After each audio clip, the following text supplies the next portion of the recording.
मैं श्यामा मंडल primary school का teacher हूँ। मैं मालदा डिस्ट्रिक्ट से आया हूँ।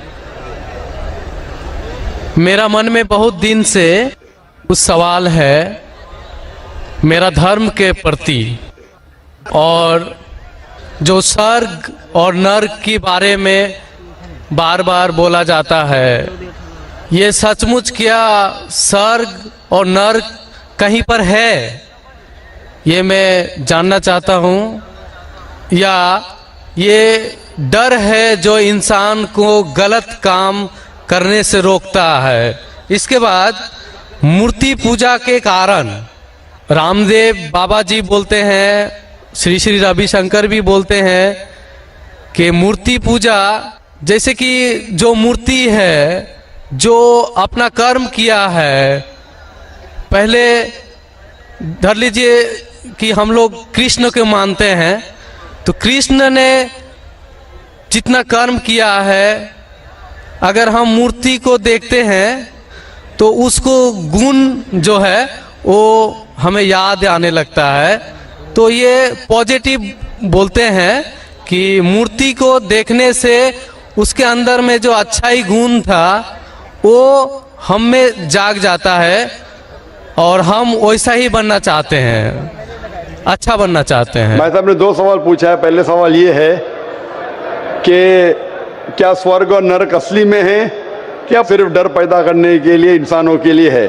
स्वर्ग और नरक असली है, जन्नत और जहन्नम असली है, और असली चीज़ भी डर पैदा करती है। ज़रूरी नहीं कि वो बनावटी होना चाहिए, असली है। और इसमें जो लोग गलत करेंगे वो नरक में जाएंगे, जो अच्छा काम करेंगे स्वर्ग में जाएंगे। जहाँ तक कि दूसरा सवाल है कि रामदेव बाबा और श्री श्री रविशंकर कहते हैं कि श्री कृष्ण को जब उसकी तस्वीर को देखते हैं, मूर्ति को देखते हैं, जो अच्छे काम किए वो याद आते हैं और आप उनके जैसा बन जाते हैं। ये कह रहे श्री श्री रविशंकर और रामदेव बाबा। आप श्री श्री रविशंकर में मानेंगे या वेद में मानेंगे? वेद कहती है, यजुर्वेद चैप्टर नंबर 32 वर्ष नंबर 3, न तस्त्र प्रतिमा अस्ति, उस ईश्वर की प्रतिमा नहीं। लिखा है शतशतर उपनिषद में चैप्टर नंबर 4 श्लोक नंबर 19, न तस्य प्रतिमा अस्ति, उस ईश्वर की कोई प्रतिमा नहीं, कोई अक्ष नहीं, कोई फोटोग्राफ नहीं, कोई पेंटिंग नहीं, कोई पिक्चर नहीं, कोई आइडल नहीं, कोई स्टैच्यू नहीं। तो आप श्री श्री रविशंकर की बात मानेंगे या वेद की बात मानेंगे?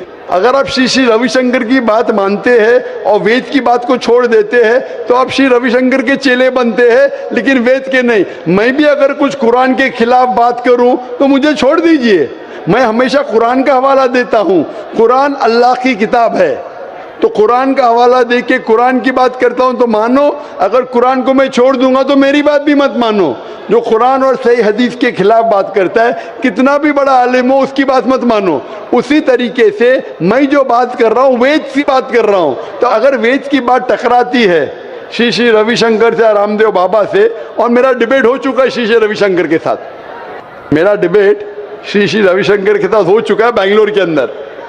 और वो डिबेट देखिए आप, वो डिबेट का मौजू था concept of God in Hinduism and Islam in the light of the scriptures. Means धर्म की जितनी किताबें हैं उनकी रोशनी में खुदा का क्या तस्वुर है इस्लाम और हिंदुइज्म में। और मैंने इतने हवाले दिया वेद के, हिंदू धर्म क्या कहता है। आप वो डिबेट देखिए और आप ही फैसला कीजिए कौन हक के ऊपर है।